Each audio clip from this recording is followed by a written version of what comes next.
Hola, muy buenas tardes a todos. Les queremos dar la bienvenida a la ponencia con trazos y ODM.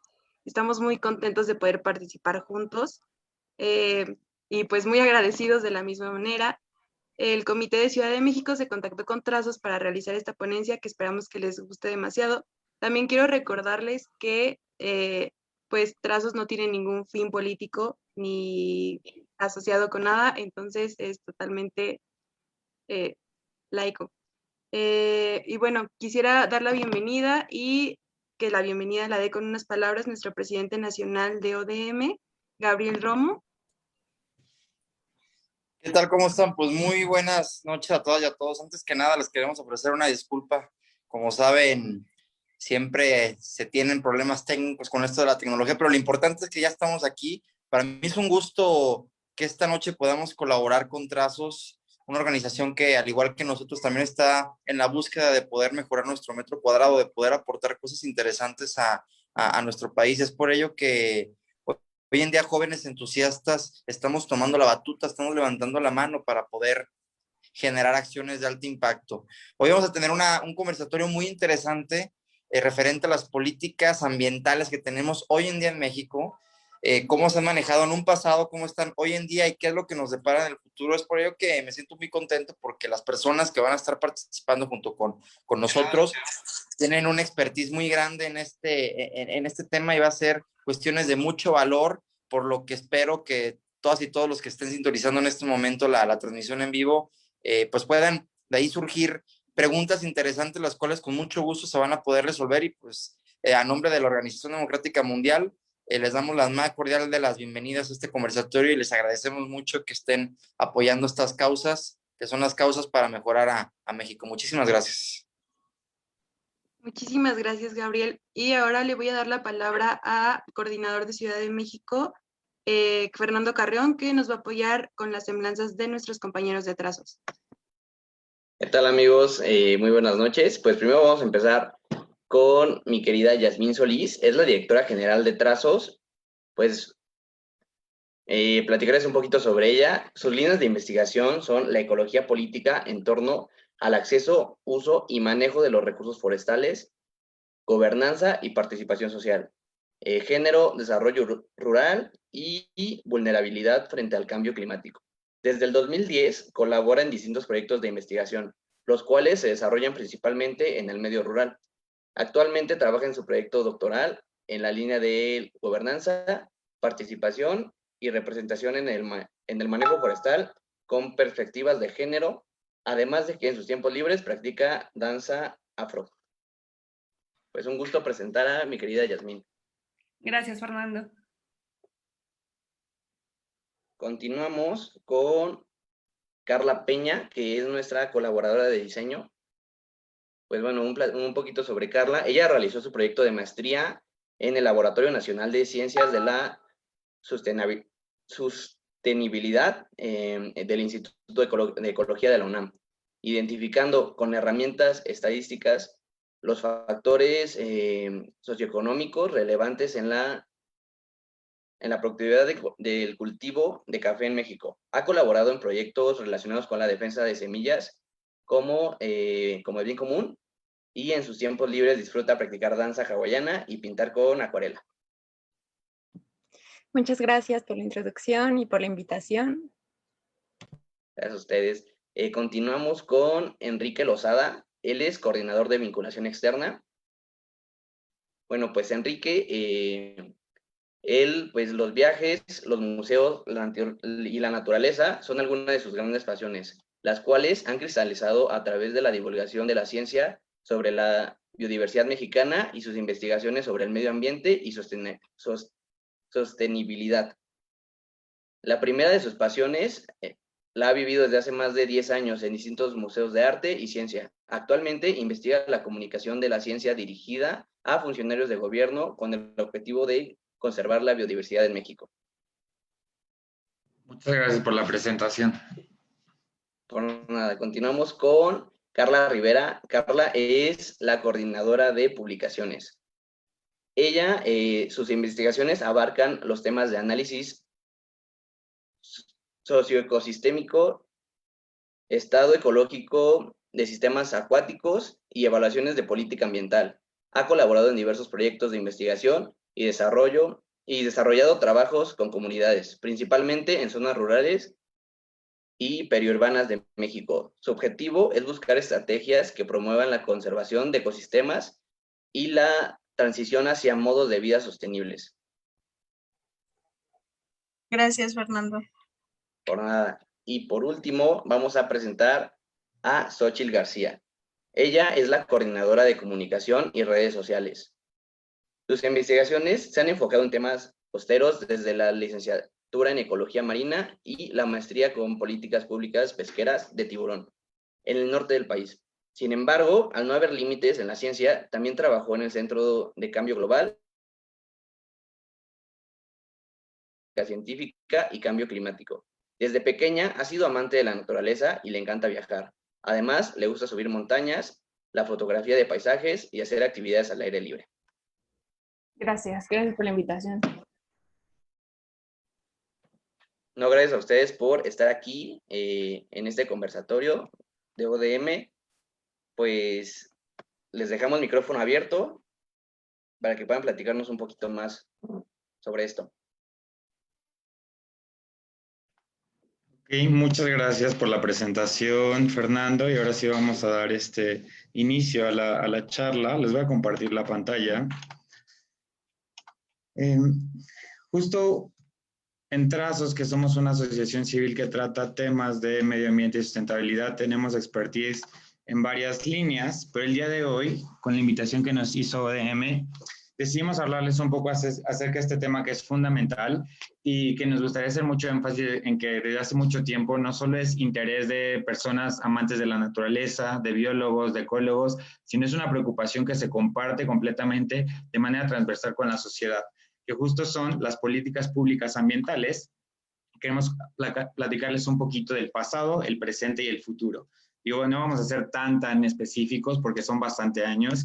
De hecho, haciendo una revisión, lo que veíamos es que más o menos las políticas ambientales en México llevan más o menos 100 años. O sea, es un montón de tiempo, a pesar de que recientemente quizás hemos visto que en las noticias, en los periódicos, en distintos medios de comunicación, se habla de la preocupación del medio ambiente.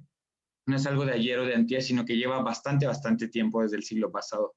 Entonces, a grandes rasgos, uno podrá decir, no sé qué tan familiarizados estén o no con este tema de políticas públicas ambientales, pero nosotros queremos comenzar con algo muy sencillo, ¿no? Y es compartirles qué son esas políticas ambientales. En términos muy sencillos, hay varias definiciones, pero es esto lo que queremos compartirles. Es un conjunto de acciones que el gobierno particularmente toma para cuidar o proteger el medio ambiente. Y algo importante es que el medio ambiente no solo es pensar en una selva, en un río, en el mar, en algún lago, sino incluso es el medio ambiente que tenemos aquí al lado, ¿no? Depende de dónde nos estén visitando. Yo, por ejemplo, estoy en la Ciudad de México, una de las ciudades más grandes de México y del mundo, ¿no? Y es decir, esto también es medio ambiente. Lo que hay en las carreteras, en las calles, en los camellones, la vegetación de las áreas verdes, eso también forma parte del medio ambiente. Y, perdón, la imagen que ahí les ponía es algo muy interesante, dependerá de qué tanto ustedes estén interesados o no en este tema de medio ambiente, pero esa me parece que es una obra muy importante que se llama Capital Natural de México, que justo fue un esfuerzo abismal en el cual se juntaron una gran cantidad de académicos, más de 2000 de México, y que lo que ofrecen es información bastante fácil de digerir y de entender si ustedes quieren conocer un poco más acerca de temas de medio ambiente y cómo vincularlos a temas de políticas públicas. A grandes rasgos, y ahí vamos a tratar de ser muy creativos y de compartirles los rasgos más distintivos de esta etapa, porque a veces la historia nos puede sonar como muy pesada, ¿no? Muy difícil o muy aburrida. Yo solo estoy dando el panorama general, porque ahorita que Carla, Yasmín, Carla Rivera y Sol nos comparten un poco más acerca de 4 políticas ambientales específicamente, van a ver como toda la riqueza y cómo estas políticas realmente están muy cerca, son muy cotidianas a acciones que nosotros tenemos.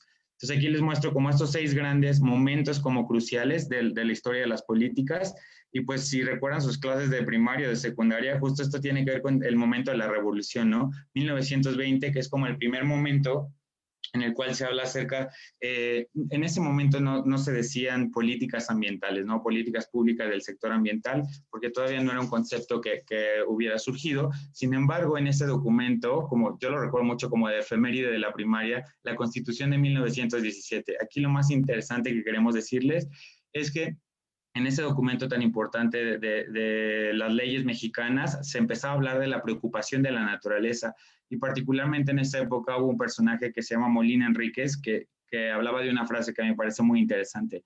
Decía, la naturaleza impone la dirección del trabajo. A lo que se refería es que muchas veces o muchos modelos productivos o el capitalismo o lo que tenemos ahora como economía neoliberal justo va en contra de eso, ¿no? Siempre queremos aprovechar al máximo los recursos forestales, pesqueros, la agricultura, pero justo desde hace 100 años ya se veía la imposibilidad de ese tipo de modelo, ¿no?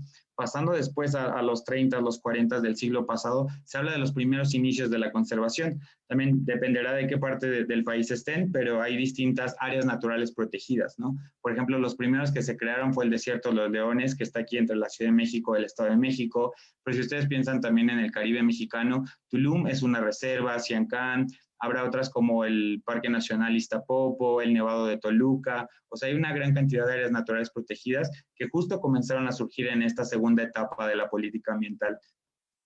Después, pasando a los 40, 60, más o menos 2 décadas, se habla acerca de un estancamiento de la visión ambiental. Y eso es muy interesante porque haciendo la reflexión, la política, o uno puede decir, esto solo es lo que estaba pasando en México, pero desde esa época México estaba muy conectado con distintas partes del mundo, y la Segunda Guerra Mundial fue una etapa crucial, un evento social crucial que detonó que hubiera un cierto estancamiento en México. ¿Por qué? Porque lo que trataba de hacer México era exportar alimentos, exportar un montón de materias primas, ya que otros países como en Europa o en Estados Unidos estaban preocupados por la falta de alimento. Entonces, ¿qué hacía México? Producirlo de manera desmesurada, pero eso tuvo un impacto muy negativo en el medio ambiente. Después, pasando a los 60s y 80s, justo lo pongo en mayúsculas porque es un momento crucial donde ya podemos comenzar a hablar acerca de las políticas ambientales, que ya son como mucho más definidas a ciertos sectores.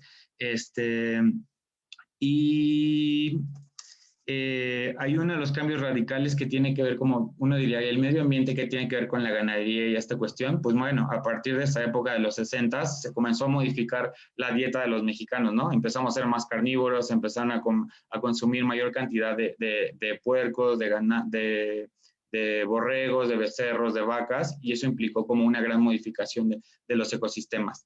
Ya después, llegando a los 80s, 90s, se habló de un nuevo sistema jurídico, que ahí viene otro momento crucial porque la influencia internacional. Hubo una conferencia muy, muy importante que le llaman la Cumbre de Río de Janeiro, justo en Brasil, en la cual el medio ambiente empezó a ser una preocupación en todo el planeta, ¿saben? Entonces, muchísimos gobiernos participaron en esta reunión, y de lo que se trataba era justo de compartir acciones, ¿no? De qué manera lo iba a resolver cada país, y justo ahí fue un momento clave para la política ambiental mexicana, porque surgieron instituciones como la Semarnat.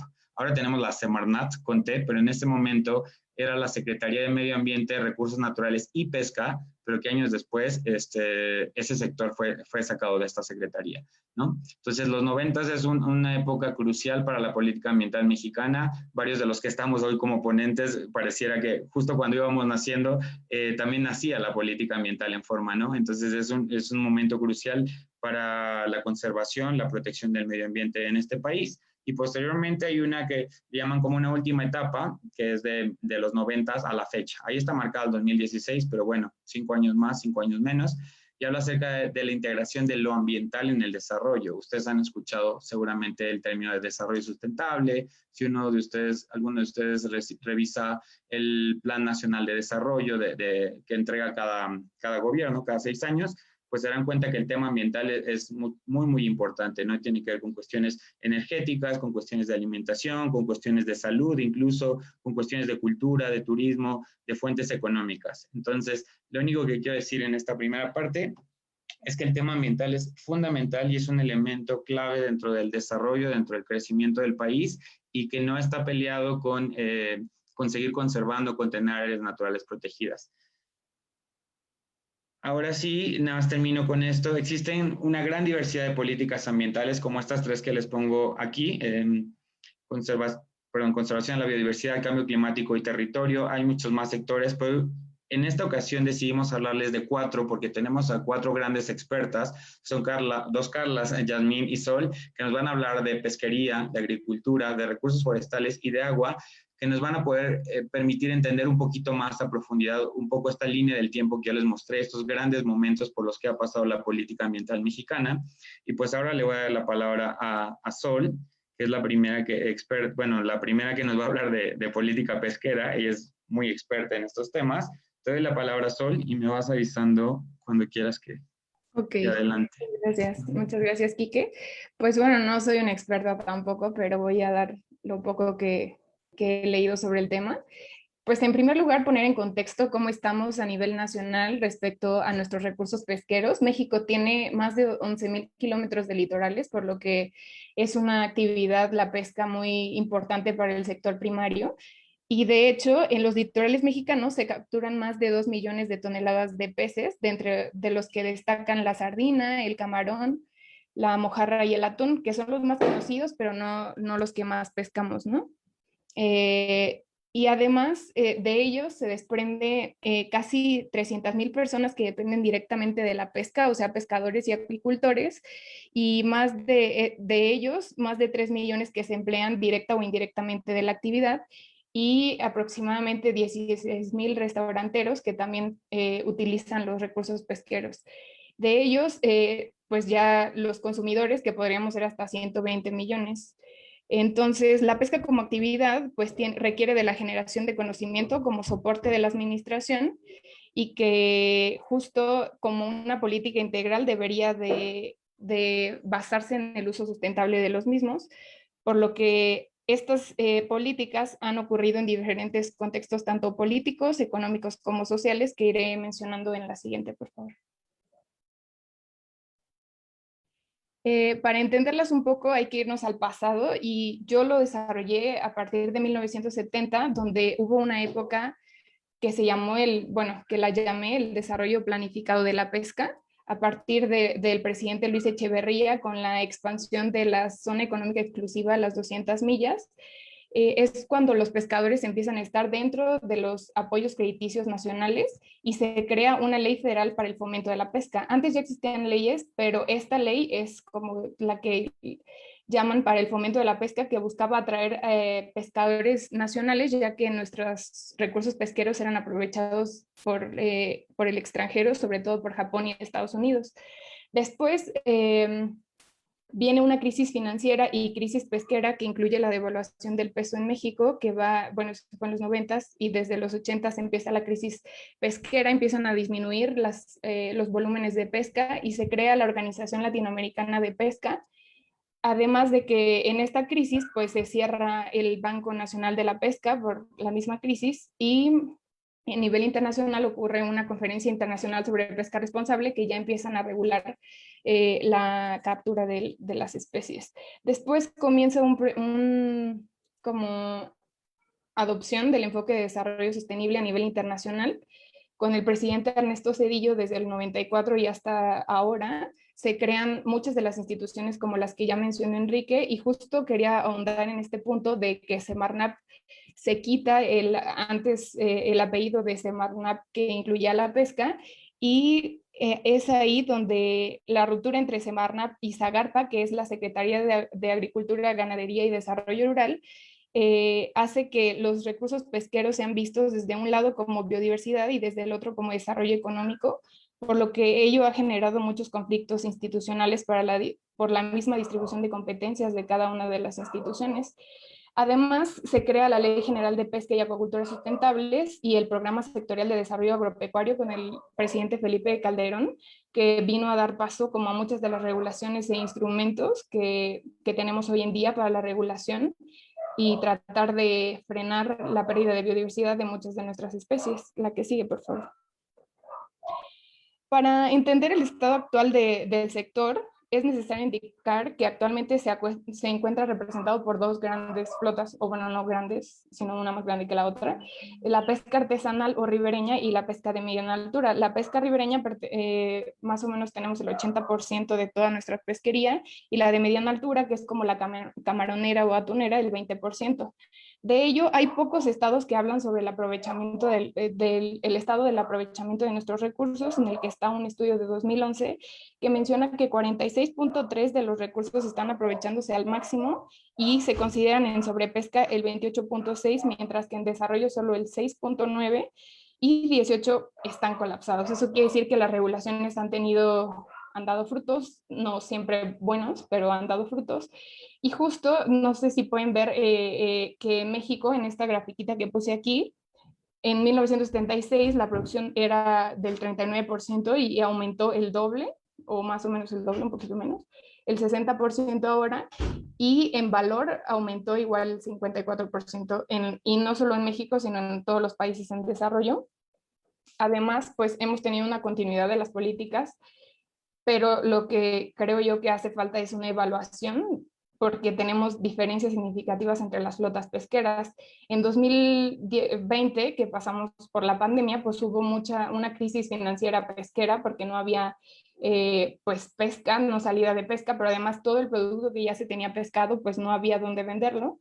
Entonces eso generó grandes pérdidas económicas para el sector. Sin embargo, Causa Natura, que es una organización que investiga cosas de pesca, mencionó que hay 86 carpetas de investigación acerca de la pesca ilegal. O sea, nos enfrentamos a pesca ilegal y pesca legal. Si me puedes pasar a la que sigue. Entonces eso me lleva a hablar un poco de los desafíos. La que sigue, por favor. En este sentido, hay que entender que nosotros somos parte de la Agenda 2030 y de los Objetivos del Desarrollo Sostenible, de los cuales yo ahorita hablaría de dos: del objetivo 14, que habla sobre la vida marina, y el 12, de consumo y producción responsable, por lo que nuestras pesquerías deberían de estar mucho más ligadas hacia tener prácticas más sostenibles, que ello quiere decir que deberíamos de tener más avisos de arribo para saber cuáles son las especies que estamos pescando, y buscar artes de pesca más sustentables que puedan llevar a que que no haya pesca incidental. La pesca incidental es lo que hace que las focas o las rayas o incluso las tortugas caigan en redes que no son para ellas.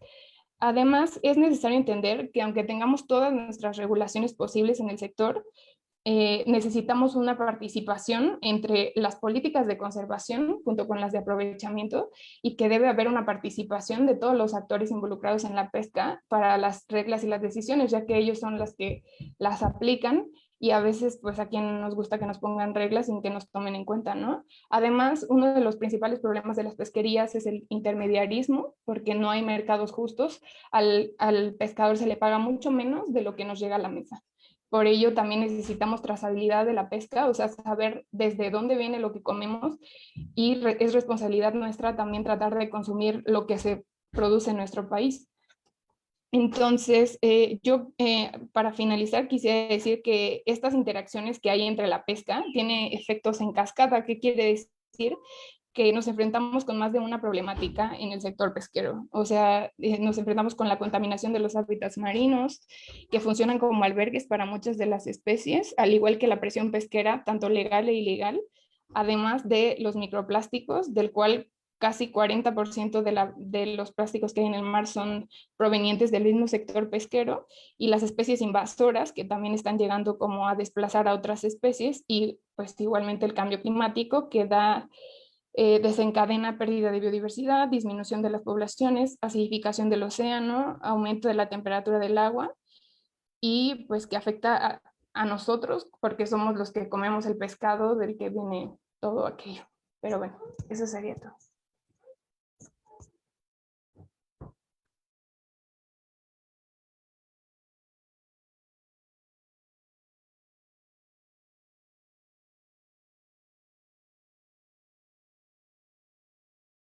No sé si por ahí está Jazz. Sí. ¿Jazz, estás por ahí? Sí, ya, ahora. Bueno, Adelante, pues, en nombre de Trazos, muchas gracias por la invitación. Y yo les quiero platicar un poco sobre las políticas forestales en México. La siguiente, como ya mencionaba Quique, pues estas políticas públicas como tal son más recientes, ¿no? Pero eso no quiere decir que no existieran ciertas reglamentaciones o normas antes de todo este tiempo. Por ejemplo, en la política forestal estamos hablando de antecedentes desde el México prehispánico, el México colonial y el México independiente. En el primero, en esta época se encuentran rasgos del uso racional de los recursos forestales. Recordemos que la relación entre las culturas que estaban en ese momento y los recursos naturales era muy distinta a la que existe hoy. Posteriormente, en el México colonial, con este cambio de vida cultural, ocasiona el uso desmesurado en un inicio de los recursos forestales y después se dan cuenta, bueno, que por ahí no iba el asunto, ¿no? Ellos inician a poner normas para restringir el uso de fuego, por ejemplo, de la tala, o bien obligan a la gente, tanto nativos como conquistadores, a poner cortinas de árboles en sus propiedades con la finalidad de no perderlas. La visión era entrar a la minería. En el México independiente, en las constituciones de 1811, 1836 y 1857, no hay indicios de que se haya creado algún artículo en relación con los recursos forestales, ¿no? Estuvo ahí igual un poco abandonado. Siguiente. En 1861 es por fin cuando empiezan las primeras normas y disposiciones por este Ministerio de Fomento sobre los mecanismos de uso de los recursos forestales. Y para el periodo de Porfirio Díaz, las comunidades indígenas perdieron el 90% de sus tierras a causa de su privatización con el fin de atraer inversión extranjera. Esta inversión extranjera era principalmente para que ellos realizaran la tala, realizaran caminos y se seguía con la visión de la minería. En la Constitución de 1917, como ya nos platicaba Enrique, que es muy importante o es históricamente importante, se establece que las comunidades agrarias tienen dominio directo sobre sus tierras y durante el siglo XX se van dictando distintas normas y leyes para el cuidado del medio ambiente, de las cuales ya también nos han mencionado algunas. Sin embargo, esta posesión legal del territorio no es una garantía para que las comunidades tengan el acceso y uso de los recursos forestales, ¿no? Implica mucho más allá de eso, aunque ya era un gran paso que ellos pudieran tener sus tierras. Siguiente.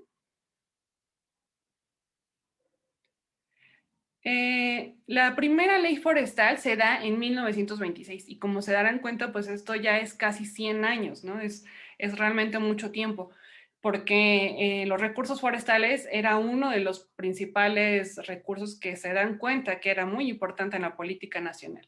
Comienzan las reglamentaciones y políticas para adecuar, fomentar y formalizar esta actividad, pero siempre más en miras de una explotación y no propiamente de una reglamentación. Entre el periodo de repartición agraria, que también ya nos mencionaba Enrique, se da este importante reparto agrario, pero al menos el 65% de la superficie forestal se encontraba en propiedad ejidal y comunidades indígenas. Entonces, este es un punto muy importante de la historia porque se estima que entre el 60 y el 80% actual de los bosques se encuentra en este tipo de propiedad social.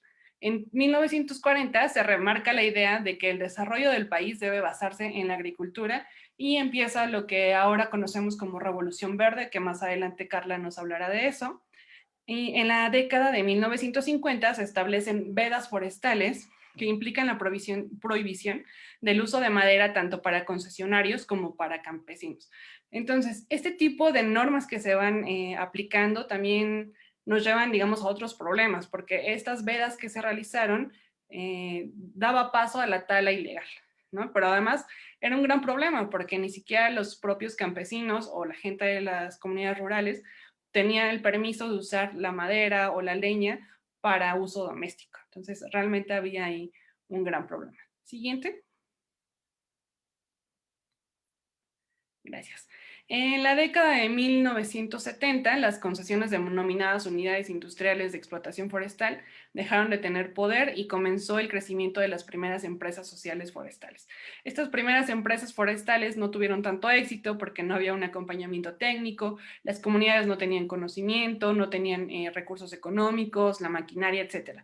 Pero bueno, ya se da como este paso para que ellos empiecen a manejar los bosques o las selvas Y hasta 1986 la ley forestal anula por fin el sistema de concesiones forestales y se estableció la obligatoriedad de generar planes de aprovechamiento forestal por parte de las comunidades. Al final de la década de 1990 surgen programas que intentaban dar un soporte a este sector forestal como PRONARE, PRODEFOR, PROCIMAF y PRODEPLAN, y en 1998 se asigna por primera vez, porque no existía antes, un presupuesto para subsidios forestales. Siguiente. Y bueno, ya en años más recientes, ¿qué es lo más importante que se ha dado? Pues en 2001 se crea la Comisión Nacional Forestal con el objetivo de atacar la desvinculación entre instituciones, inclusive entre leyes, ¿no? Hay cosas que no siguen encajando. Y en 2003 surge la ley actual que nos rige, que es la Ley General de Desarrollo Forestal Sustentable, que tiene 7 antecesoras. Y esta Ley General de Desarrollo Forestal Sustentable tiene la finalidad o 5 grandes objetivos, ¿no? Que es frenar la ilegalidad y la depredación, estructurar un nuevo modelo forestal mexicano, impulsar el federalismo forestal y la participación social, y vincular 4 grandes temas. Recordemos que todo está asociado, todos son un gran sistema que está interconectado. Entonces, estos temas son agua, suelo, bosques y biodiversidad, y el quinto es promover cadenas de valor para generar riqueza y empleo. Siguiente. Bien. Actualmente se siguen creando estos programas, se siguen reformando las leyes, no solamente la ley forestal, sino otras leyes que acompañan el proceso de uso y manejo de los recursos forestales, pero aún hay factores ahí que están influyendo para no lograr la sostenibilidad ambiental, social y cultural y económica en este sector de los ecosistemas forestales. Por ejemplo, tampoco hay números exactos sobre la deforestación que existe en México porque es algo difícil y los sistemas aún no están como muy bien implementados. No solo en México en general, es difícil hacer este conteo sobre la deforestación y siguen existiendo delitos forestales impunes. Justo hace, no sé, no recuerdo si fue hoy, que vi una noticia en donde estaba un ambientalista de recursos forestales que asesinaron, si mal no recuerdo, en Guerrero. Y bueno, pues estos son los grandes retos, ¿no? El reto más grande de la creación de políticas públicas es que sean capaces de adaptarse a estas diversas situaciones, políticas que no sean lineales y homogéneas como lo son comúnmente. ¿Por qué? Porque las comunidades cuentan con diversos ecosistemas forestales, diversidad sociocultural, diversidad económica, entre otros aspectos que las hacen únicas entre las demás comunidades. Siguiente.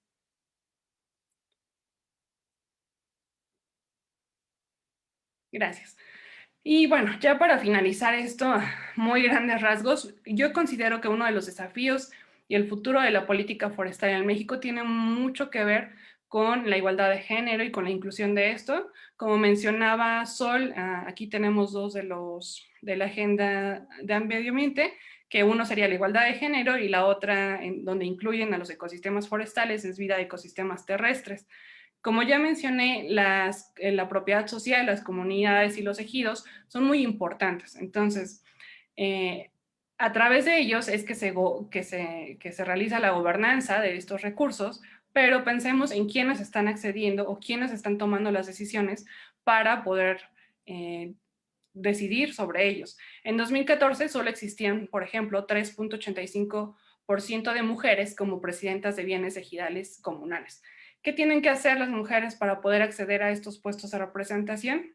Bueno, pues tienen que ser sujetos de derecho, es decir, ser mujeres con propiedad agraria y ejidal. En México solamente tenemos 25% de mujeres ejidas en el ejido, ejidatarias, perdón, y 29% de mujeres en comunidades. Entonces, el gran tema es poder trabajar en este acceso y derecho a la tenencia de la tierra y que las mujeres no solamente lleguen a los puestos de representación, sino que también puedan tomar decisiones sobre el uso, manejo y acceso a estos recursos forestales, en donde claramente pues no es solamente un tema de la ley forestal, sino que va de la mano con otras leyes, como en este caso como la ley agraria. Listo, gracias. Muchas gracias, Jazz. Y ahora llegando a nuestro tercer tema, que es fundamental, la política hídrica. Entonces, Carlita, adelante. Hola, buenas tardes. Bueno, yo les voy a presentar un poquito de la política hídrica en México. Bueno, el tema central es el agua como un derecho humano. Comenzaré con hechos históricos clave en este tema. El primer reconocimiento internacional del derecho al agua se dio en 1977 en la Conferencia de la Organización de las Naciones Unidas sobre el agua. En 2010, la Asamblea General de la Organización de las Naciones Unidas expone que el derecho humano al agua potable y al saneamiento es un derecho esencial para el pleno disfrute de la vida y del resto de derechos humanos, como el derecho a la vida, a la salud y el derecho a un medio ambiente sano. Por su parte, en México se reforma en febrero del 2012 el artículo 4 de la Constitución Política de los Estados Unidos Mexicanos y se reconoce que toda persona tiene derecho al acceso, disposición y saneamiento del agua para consumo personal y doméstico en forma suficiente, saludable, aceptable y asequible. La siguiente, por favor.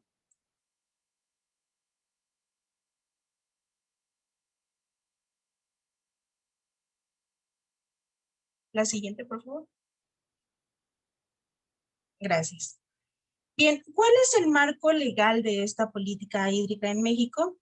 Como eje rector tenemos a la Constitución Política. En el artículo 27 de esta se establece que el agua es propiedad de la nación e indica las medidas para evitar su deterioro y un aprovechamiento sustentable. En el artículo 9 de la, la Ley de Aguas Nacionales es reglamentaria del artículo 27 y tiene como objetivo regular la explotación, uso o aprovechamiento del agua, su distribución y control, así como la preservación de su cantidad y calidad. En el artículo 9 de la Ley de Aguas Nacionales se expresan las atribuciones de la Comisión Nacional del Agua, la cual es la institución que representa al Poder Federal en el ámbito del agua y cuyo función es la aplicación de mecanismos normativos de administración y vigilancia.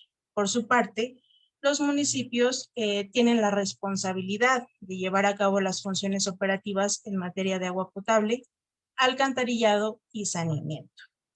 Además, la ley cuenta con instrumentos como son las normas oficiales mexicanas que establecen especificaciones, condiciones, parámetros y límites permisibles para el aprovechamiento del agua y, por ejemplo, de las descargas de agua residual. La siguiente, por favor. Bien, sin embargo, México se enfrenta a grandes problemas y retos en el tema de agua y en el cumplimiento del derecho humano al agua. Por una parte, tenemos que es insuficiente la capacidad de los municipios para satisfacer de estos servicios de agua potable, alcantarillado y tratamientos de aguas residuales. Es adecuado mencionar que, de acuerdo con el último reporte de Naciones Unidas, el 57% de la población en México carece del acceso a fuentes de agua seguras y el 50% carece de servicios de saneamiento seguros. Así, se estima que más de 12 millones de habitantes no cuentan con agua potable. Por otro lado, se reconoce que hay poca coordinación intra e interinstitucional y una falta de claridad en las competencias federales, estatales y municipales en la responsabilidad de proveer a la población de agua potable y de saneamiento. Tenemos una continua y creciente sobreexplotación del agua. Se calcula que 102 de los 653 acuíferos de la nación se encuentran sobreexplotados. Bueno, y un dato muy importante e impactante es que cerca del 46% del agua potable se pierde en fugas de la red de abastecimiento, comúnmente por la falta de mantenimiento de la red. Bien, otro elemento muy importante y que ha conllevado a muchos conflictos sociales en el país es la poca apertura a la participación ciudadana y a que, por ejemplo, no se ha logrado vincular de manera tajante los derechos de pueblos indígenas y comunidades. México tiene un grave problema de contaminación hídrica. Por ejemplo, se reporta que cerca del 80% de los cuerpos de agua del país presentan algún tipo de contaminación por descarga industrial. Bien, estos son algunos de los muchos problemas que tenemos en el país en el tema de agua. Ahora, nos enfrentamos a escenarios de gran impacto del cambio climático que inclusive ya estamos viviendo. En este sentido, México ocupa el lugar 24 en los países con mayor estrés hídrico. Cuando hablamos de estrés hídrico, nos hacemos referencia a cuando la demanda de agua en un territorio es mayor a la cantidad disponible o que el uso de agua se ve restringido por su mala calidad. Siguiente, por favor. Bien, ante este panorama de problemas ambientales y sociales, ¿qué cambios se plantean en la política hídrica de México? Bien, la Ley de Aguas Nacionales, de la que ya hice mención, permite de manera indirecta el cumplimiento del derecho humano al agua. Sin embargo, no se reconoce de manera expresa este derecho y no se establecen parámetros claros relacionados con su cumplimiento, como los costos del servicio o de la determinación de un mínimo vital. Es decir, estas características del agua suficiente, aceptable, accesible y asequible. Además, se reconoce que tiene una visión limitada de este vínculo del derecho humano al agua, al medio ambiente sano y a la salud. Bien, por ello, desde el 2012, movimientos ciudadanos formados por organizaciones civiles, campesinas, sindicatos, universitarios, académicos, han trabajado en la iniciativa de Ley General de Aguas, cuya aprobación queda pendiente hasta el momento. A grandes rasgos, esta ley busca integrar el derecho humano al agua y saneamiento como un elemento transversal.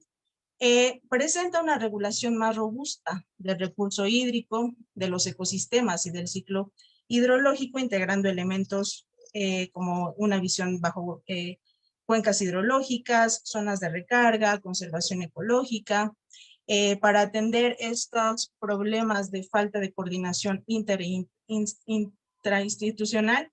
Se propone un modelo de facultades y deberes y para los 3 niveles de gobierno y la sociedad. Esto porque la participación social se concibe como base para decidir el uso del agua a nivel de cuenca. Es decir, busca adaptar el marco jurídico hídrico a las condiciones específicas de cada región. Bien, si bien esta iniciativa tiene una regulación más robusta, nos enfrentamos a grandes problemas en el tema de agua, como ya lo platicamos. Sería un paso gigante, pero al final un paso en la atención de todos estos problemas y escenarios presentes y futuros. Muchas gracias. Muchas gracias, Carla, por esta excelente síntesis sobre la política hídrica. Y ahora vamos a ir a la cuarta. Déjenme ver por qué no puedo avanzar. Listo, Carla Peña, adelante. Te escuchamos con las políticas agrícolas, que esta es la última parte con la que cerramos, y ahora sí después daremos atención a sus preguntas en redes sociales. Perfecto, sí, muchas gracias, Enrique. Bueno, pues sí, para finalizar yo les voy a hablar de forma muy resumida sobre las políticas agrícolas en nuestro país. Bueno, para empezar, sabemos que la agricultura es una de las actividades humanas más importantes, ya que la mayoría de la población nos alimentamos de esta, ¿no? En México, esta actividad económica se lleva a cabo en aproximadamente 25 millones de hectáreas, de las cuales normalmente son solo 21 hectáreas las que se cultivan, lo que representa cerca del 14% del territorio. Alrededor de 5.4 millones de personas participan en la preparación de la tierra y en la cosecha de los cultivos. Y es a estas personas a las que le debemos esta gran labor. Y es muy importante el reconocimiento, ¿no? De acuerdo al panorama agroalimentario del 2020, México tiene el 11º lugar en producción de cultivos. Cabe señalar que la agricultura en México se desarrolla en un panorama sumamente heterogéneo en todos los sentidos. Hay una diversidad de climas, de relieves, de tipos de suelo, y por otro lado también tenemos una heterogeneidad en los tipos de agricultura que hay. Se puede diferenciar, por ejemplo, aquella agricultura en la que llevan a cabo los pequeños agricultores, campesinos, personas indígenas, y que llevan a cabo una agricultura de subsistencia y que cuentan con pocas hectáreas en sus parcelas. Luego, por ejemplo, están los medianos agricultores que tienen más hectáreas y acceso al mercado. Y finalmente están los grandes agricultores comerciales que tienen muchas hectáreas, recursos y tecnología agrícola. Entonces, bajo este panorama se va a desarrollar la agricultura mexicana. Listo. La siguiente, por favor. Bueno, hablando de la historia de la política agrícola en México, se tiene que empezar por la ley agraria, la cual se inicia, en la cual se inicia el proceso de reparto de tierras, algo que ya había mencionado también Jazmín, y bueno, que también es importante la Constitución Política de 1917, ambas, tanto la ley agraria como la Constitución, que se crean después de la Revolución Mexicana, y que, bueno, particularmente el artículo 27, que es sobre la propiedad de tierras y también de aguas, que son propiedad de la nación, pero que ésta tiene el derecho de poder transmitir el dominio de ellas, ¿no? Ya después, en el sexenio del presidente Lázaro Cárdenas, fue en donde se dio el mayor porcentaje de reparto de tierras y tuvo un enfoque al beneficio del sector campesino aquí en México. Se vieron muy beneficiados. No obstante, a partir de los años 40, el apoyo a las actividades agrícolas benefició más a los grandes agricultores comerciales del norte del país. Esto a través de insumos, de créditos. Asimismo, se dio un proceso de modernización de maquinaria agrícola, principalmente con la compra de tractores. Y es a partir de estos años, hasta los años 70, México también vive lo que es la Revolución Verde, en la cual se buscaba aumentar la productividad agrícola y, bueno, bajo, digamos, el pretexto de acabar con el hambre mundial, y esto a través de un proceso de industrialización de la agricultura, el uso excesivo de agroquímicos, el empleo de variedades híbridas que creaban a partir de lo que se llamó la agrogenética. Pero no obstante, actualmente estamos viviendo efectos negativos de todas estas actividades, como por ejemplo la degradación del suelo y la contaminación ambiental. Asimismo, se observó que el hambre mundial no era ocasionada por la falta de alimentos. La Revolución Verde sí logró su cometido, que era aumentar la productividad agrícola, pero de ahí pues nos dimos cuenta que actualmente ya producimos más de lo que podemos consumir. Entonces, si existe desnutrición extrema todavía, es realmente debido a la mala distribución de los alimentos, a la pobreza y la desigualdad social. En 1986, México empieza a abrirse al comercio internacional, firma el Acuerdo General sobre Aranceles Aduaneros y Comercio, que es el GATT, en donde busca fomentar el comercio de los productos agropecuarios. Siguiente, por favor. Gracias. Posteriormente, en 1992, se reforma el artículo 27 constitucional y también se crea una nueva ley agraria, en la cual se posibilita que parcelas ejidales puedan ser vendidas y entrar en régimen de propiedad privada. Y asimismo se pone fin al reparto de tierras, al reparto agrario. Para 1994, México entra en vigor el Tratado de Libre Comercio que ya había previamente firmado México en años anteriores, y su objetivo fue el de incrementar el comercio, la inversión y fortalecer la competitividad internacional. No obstante, los primeros años muchos productores tuvieron dificultades para poder entrar en estos términos productivos. De hecho, muchos pequeños productores de maíz ni siquiera pudieron figurar en esto, principalmente por la falta de acceso al mercado, y en parte el origen de esto también se debió a que desde el inicio no se establecieron mecanismos compensatorios con nuestro país, un país que está en vías de desarrollo con respecto a Canadá y Estados Unidos, que son países desarrollados. Y bueno, fue hasta el 2001 que se crea la Ley de Desarrollo Rural Sustentable, que fue que básicamente impulsó el sector rural con una visión más integral, gracias a que crea el Programa Especial Concurrente para el Desarrollo Rural Sostenible, más conocido como PEC, que atraviesa diversas secretarías e involucra programas sociales sobre otras actividades económicas, como turismo, también sobre programas sociales de bienestar, etcétera, en donde se puede observar una mayor transversalidad de políticas públicas. Asimismo, es cuando por primera vez se incluye el tema de sustentabilidad y el uso racional de los recursos naturales. La siguiente, por favor.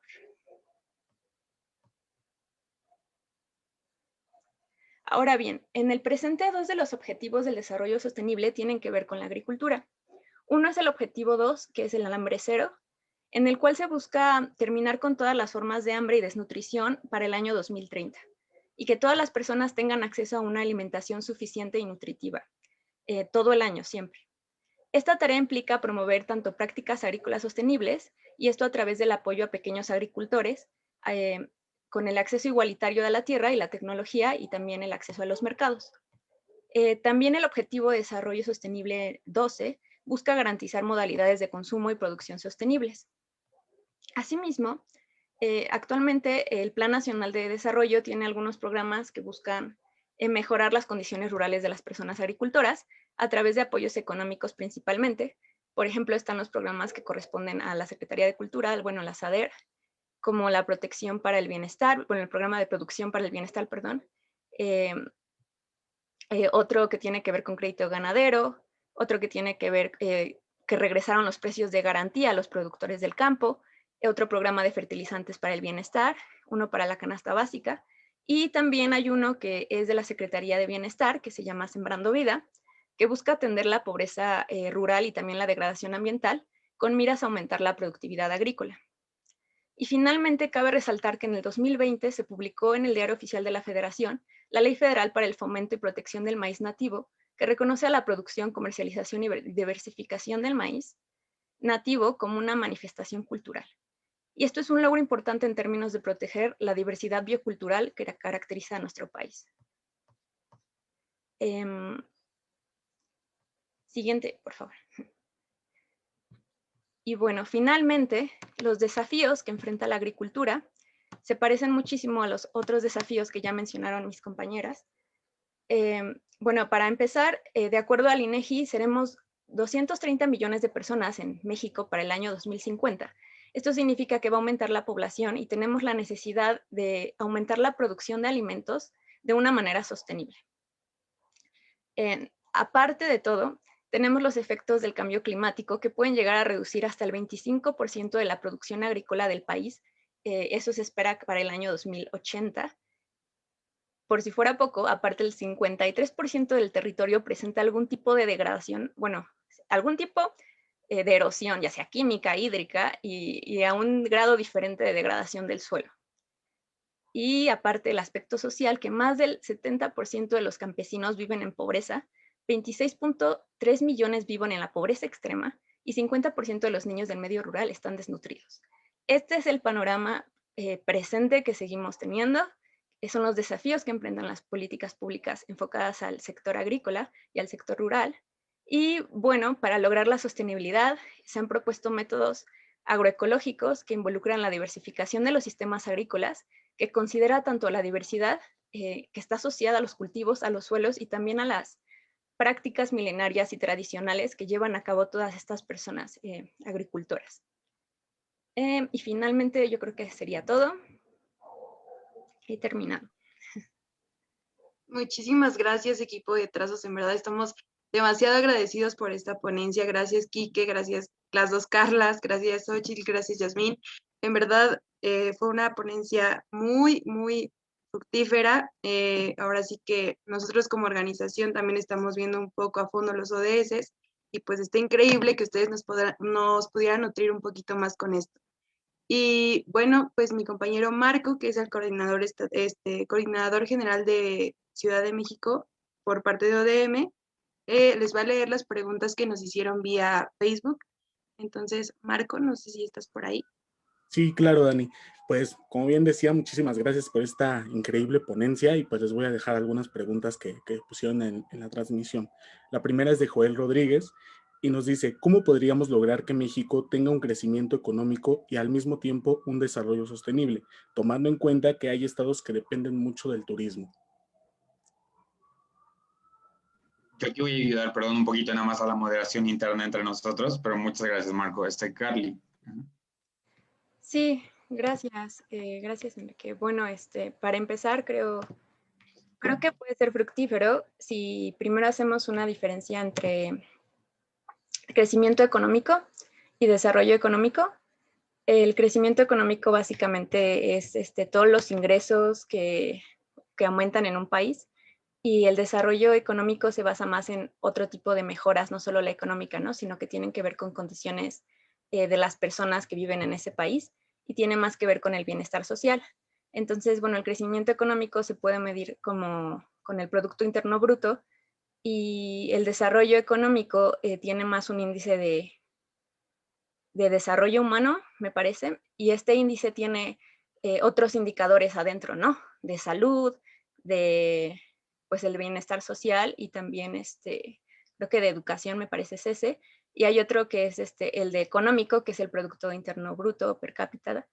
Entonces, el desarrollo económico involucra más aspectos, no solo la parte económica, y ya de ahí el desarrollo sostenible es un desarrollo, un modelo económico diferente, porque ya considera también el aspecto ambiental y social, o sea, ambiental, económico y social, ¿no?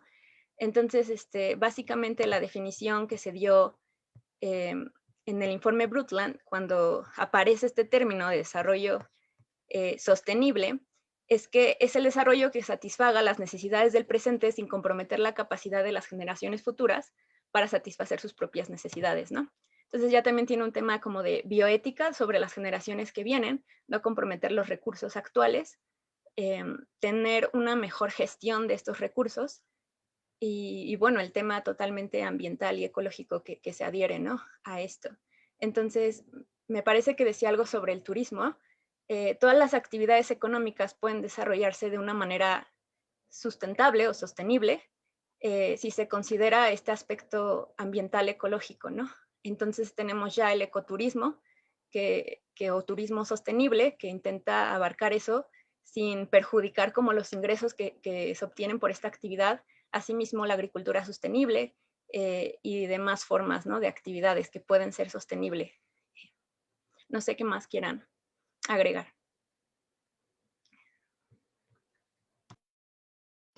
No sé, ahí Carla, perdón, si no, para... Sol, no, ok, no, la siguiente, perdón, Marco, adelante. Ok. La siguiente pregunta es de Alejandro Flores y nos dice, ¿qué acciones están tomando los estados con la actividad pesquera? Pues ahí yo, ¿no? Hola, pues principalmente yo creo que todos siguen la política nacional. O sea, digamos, las regulaciones en cuestiones de recursos pesqueros están hechas a nivel nacional, pero hay algunas especies que requieren una atención diferente, o sea, que tenga más acciones locales, pero generalmente no hay como una política coordinada, que yo creo que es lo que hace falta, donde realmente se pueda saber cuáles son las especies que se pueden pescar y el volumen de su pesca y hasta qué punto se puede pescar sin que las deterioremos ambientalmente, ¿no? O bueno, en términos de biodiversidad. Entonces, no hay hay regulaciones por estados para principalmente acuicultura, y en el caso de especies más migratorias y que se salen del territorio nacional, siguen tanto políticas nacionales como también políticas de extranjeras.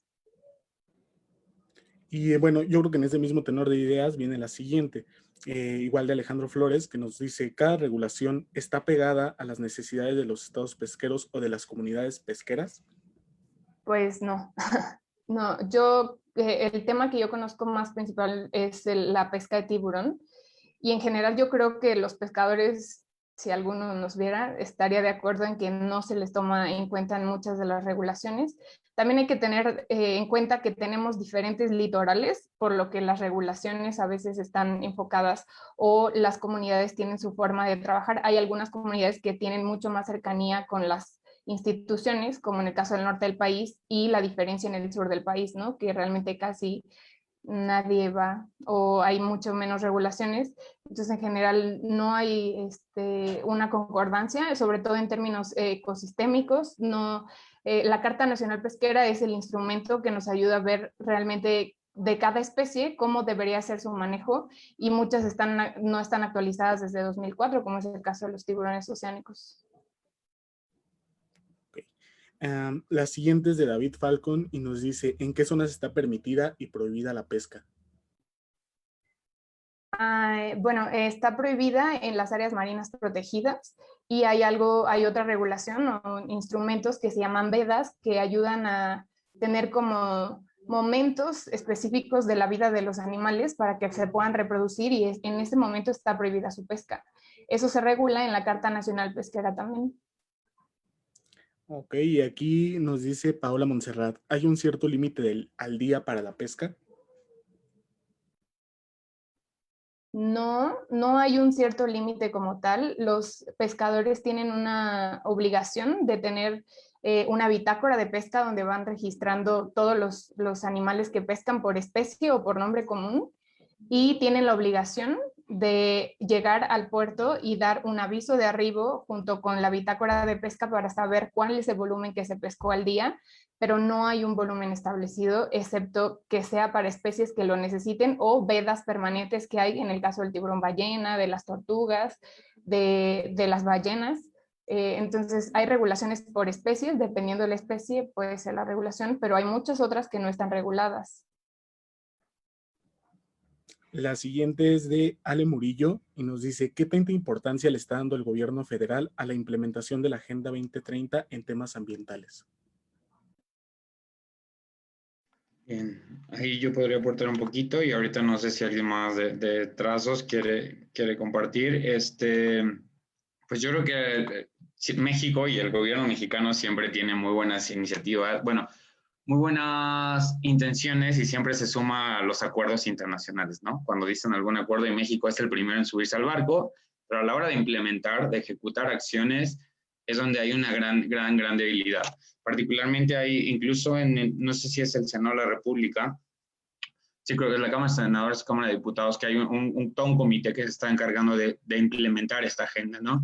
Y la UNAM, en conjunto con el TEC de Monterrey, están impulsando esta iniciativa para aplicar los objetivos del desarrollo sostenible, ¿no? Entonces hay como bastante buena intención, pero pues más bien eso, una de las grandes debilidades es que requiere cambios profundos, ¿no? Cambios en las instituciones, en los presupuestos, en la forma de hacer ciencia, en la forma de ejecutar la política pública. Entonces, en términos sencillos, se está tratando de implementar, pero pues los resultados que hay que entregar son para mañana, para pasado mañana, y hay muy pocas condiciones sociales, ambientales, económicas para que realmente se generen los cambios que necesita la política ambiental mexicana. No sé si hay alguien más de trazos. Ya es un poquito ahí, ¿no, Carla?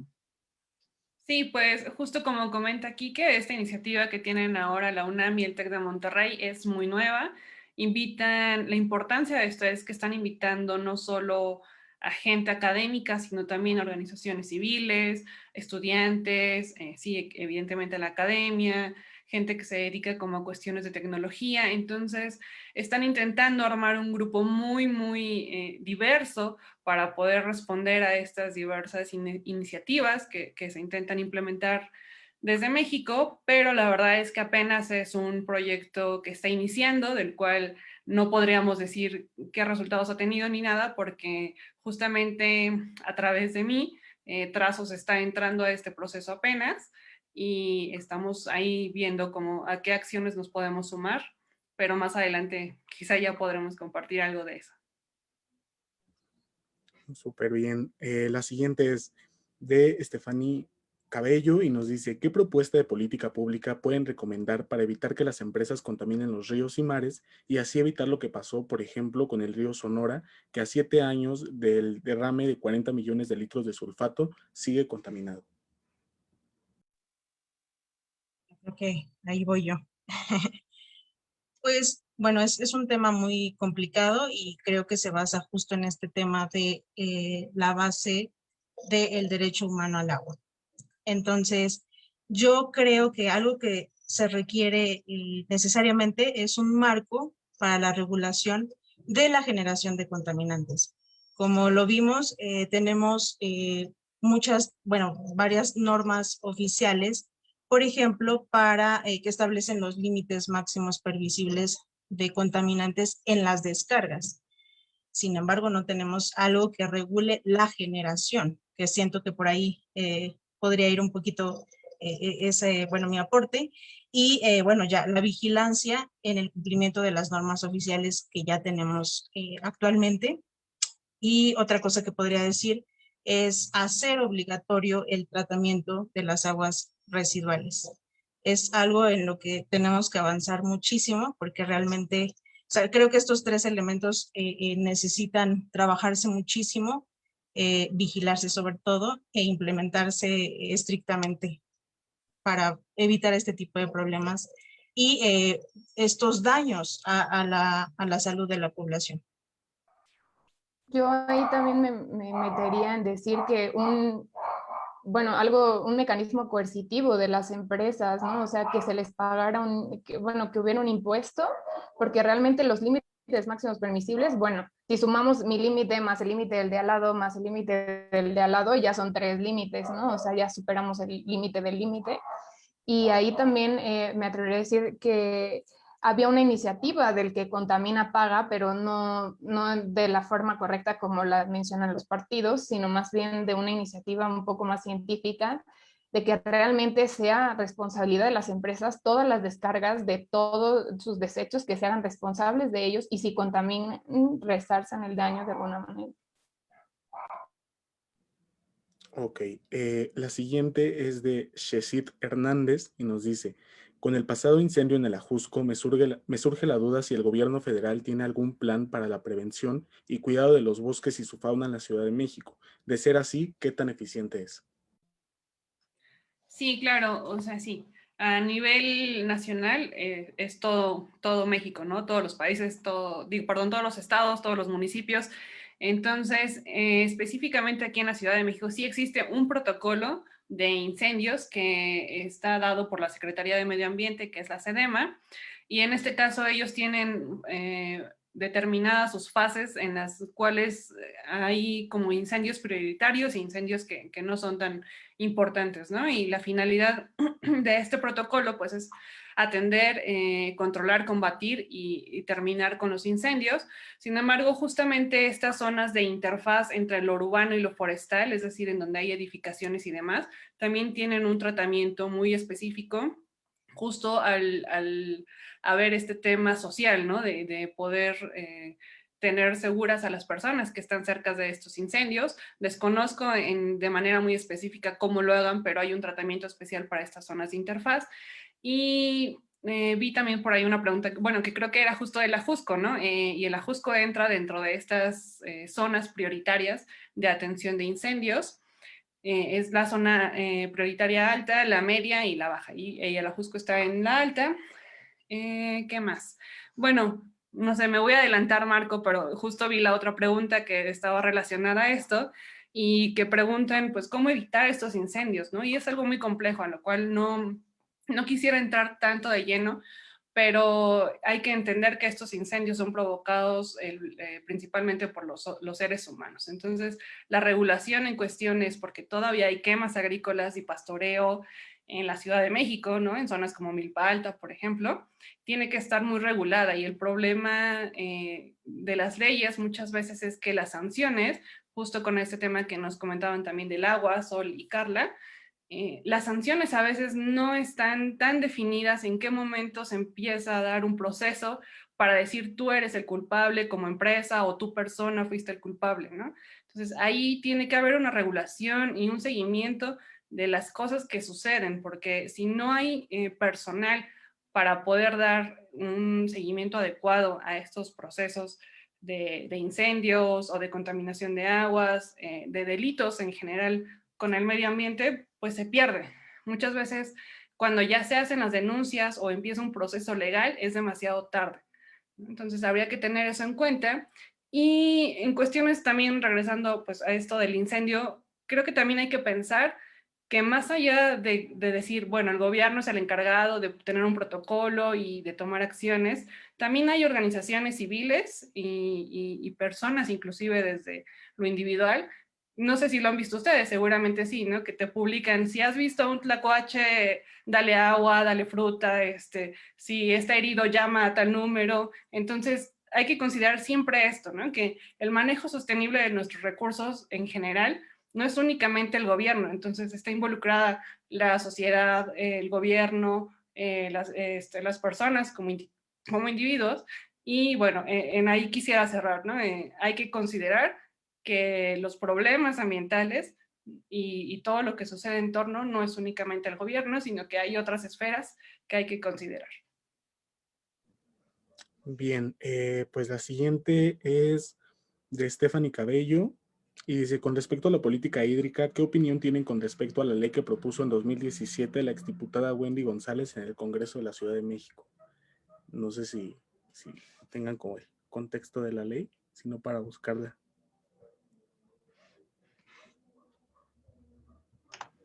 No sé si Carla, que está por aquí, que ella no es experta en la forma sencilla, ¿no? Vale. Carla, ya no está, ¿verdad?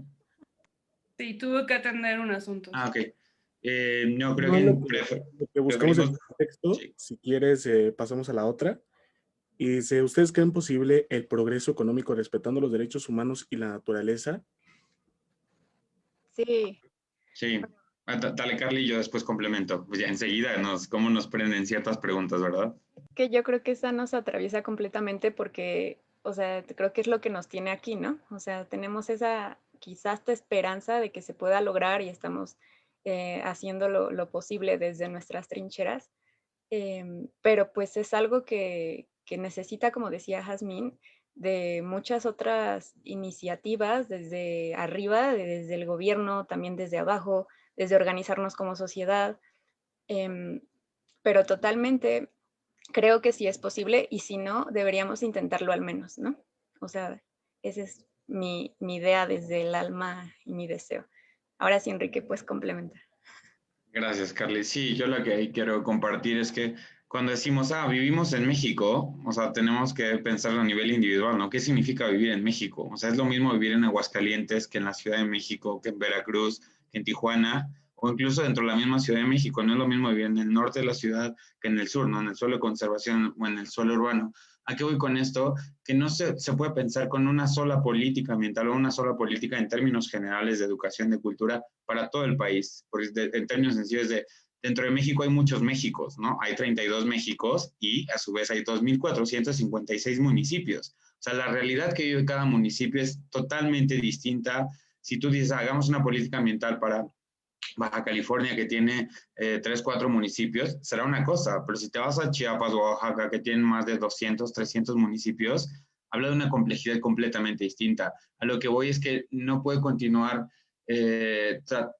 tratándose un mismo problema en todo el país con una misma política. Se tienen que hacer políticas muy aterrizadas a los contextos, ¿no? O sea, la política pesquera incluso, sí, pero no todas las entidades tienen pesquería. Entonces, ¿qué pasa con los que no hay, no? O sea, y con los que sí tienen tiburón, con los que tienen abulón, con los que tienen pulpo, o sea, hay que hacer políticas mucho más específicas al contexto social, económico y ambiental.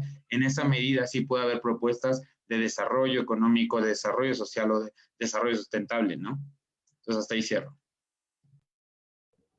Y por último, una que llegó a la página de ODM, nos dice Alexa Velázquez, ¿podrían mencionar 3 acciones con las que podríamos iniciar a hacer un cambio en nuestras comunidades o colonias? Claro, es que ahí también depende de qué problemática es la principal en su espacio, ¿no? O sea, yo creo que nosotros también haríamos votos por la conciencia en general, la conciencia ambiental, porque esto es algo que si no lo tienes y no lo empiezas a generar, pues evidentemente nunca vas a tomar ese camino, ¿no? Y por supuesto que es muy importante empezar por uno mismo, desde tu casa, desde las acciones que llevas en tu casa, en tu vida diaria, y después posiblemente poder replicarlas en otros espacios. Ahí yo me atrevería a decir el típico que parece ya un cliché en esta sociedad que ya está tan inmiscuida en los temas de ser sustentable y así.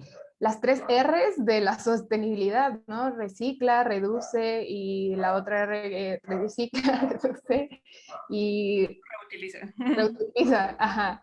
Que igual la principal es tratar de concientizar yo diría que concientizar cuáles son mis privilegios, desde donde estoy, donde vivo, antes de acercarme a decirle a la gente que, no sé, que contamina por algo, o sea, y entender que esto va mucho más allá del individuo, es un sistema que realmente sí, pues también va a sonar cliché, pero pues venimos de una economía neoliberal, que ahorita está súper intenso decir neoliberal, ¿no? Pero en general tenemos un método económico que no nos está dando para cubrir las necesidades de los demás y yo creo que va como concientizar qué es lo que está sucediendo y saber hasta dónde puede llegar mi alcance personal, ¿no? Yo ahí nada más complementaría que me parece que es como, digo, no es no es la receta mágica ni es la solución, pero creo que algo que sí aplica más allá del contexto geográfico, cultural en el que estemos dentro de México, si somos estudiantes, funcionarios públicos, empresarios, eso es informarnos. O sea, este país, más allá del tema de medio ambiente, si lo pensamos en cuestiones de salud, somos una cultura que está muy desinformada, ¿no? Ah, es que me dijo la prima del vecino que no sé qué, que esto, y el tema ahorita que es transversal a todos, el COVID, ¿no? O la vacuna, cómo se contagia y eso. Regresando al tema de medio ambiente, es un tema que es transversal a la vida de todos, ¿no? O sea, el uso del agua, ahorita en 2 segundos que terminamos esta conferencia vamos a tener contacto con el agua para preparar la cena, para bañarnos, para tomar agua, es eso, ¿sabes? Los alimentos que consumimos, ¿de dónde vienen? Empaquetados, del supermercado, del tianguis, y el hecho de estar informados e ir construyendo, porque es un proceso, ¿no? No es nada más de que lea una nota o vea un documental ambiental, sí estoy preocupado por la ganadería o pobre de las focas o de las ballenas. Es un proceso, pero estamos informándonos constantemente, eso sí es algo que podemos hacer, y ahora más con las redes sociales, con Netflix, con cualquier plataforma virtual, podemos acceder para saber qué pasa en México y en otras partes del mundo con el tema de medio ambiente y que incide directamente en nuestra calidad de vida. Entonces, eso sería un poco como qué hacer. No fueron 3 acciones, pero sí como una acción puntual. Informarnos y estar con la mente muy abierta a platicar de esto, así como platicamos de los chismes, de qué le pasó a la tía, de que van a ser los 15 años de tal persona, también los temas de medio ambiente. ¿Cómo está el tema de agua en tu colonia, en tu delegación? ¿Qué tanto pescado consumes? ¿De dónde viene? ¿Cómo es tu dieta en el día cotidiano? O sea, hay un montón de temas de los cuales podemos hablar en la mesa de manera agradable, divertida y que no sea como tensión todo el tiempo. Sí, y yo solo quisiera agregar que una vez ya informados, pasar la voz, ¿no? O sea, hacer ese medio para poder pasar la información a alguien más o por lo menos el interés.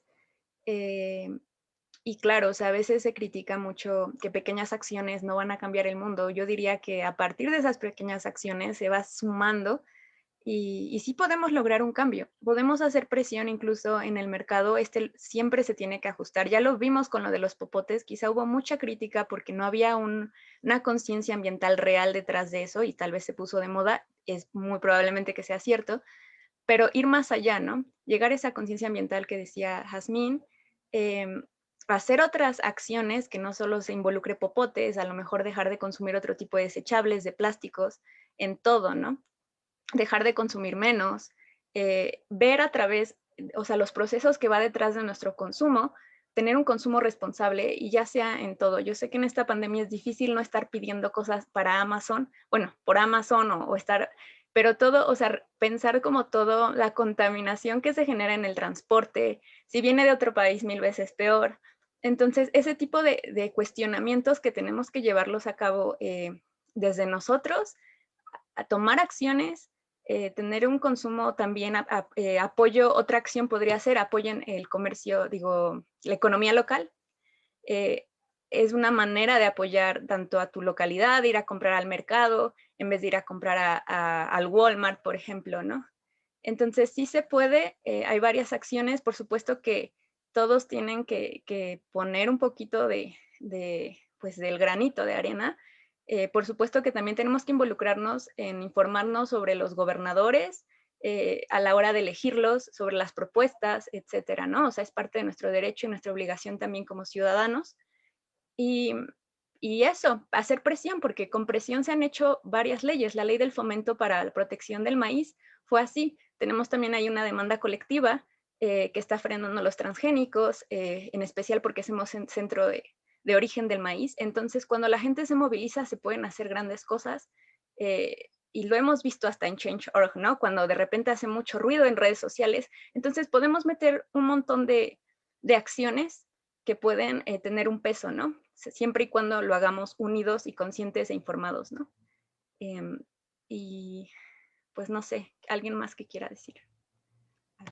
Creo que son todas las preguntas que nos hicieron y la verdad, muchísimas gracias, insisto, ha sido una ponencia muy buena y ven, surgieron muchísimas dudas y yo creo que nuestro público los ha de haber amado. Espero que podamos seguir trabajando juntos. Gabriel nos tuvo que dejar por una situación, pero de todo corazón, de parte de la familia ODM, les agradecemos muchísimo el haber colaborado con nosotros, el habernos prestado su espacio, su tiempo. En verdad, estamos demasiado agradecidos y pues esperamos podamos colaborar después con ustedes, ahora sí que presencialmente. No, pues muchas gracias por la invitación y ya para finalizar, pues a decirle a todos los que nos están viendo que muchas gracias por haber asistido a este conversatorio, que estén pendientes porque la próxima semana vamos a tener un conversatorio más de nuestro panel de Mezcaleando Ideas Sustentables sobre proyectos horarios sostenibles. Va a ser el jueves a las 5 de la tarde, entonces para que igual van a venir productoras a platicar con nosotros, entonces también los invitamos. Hasta luego.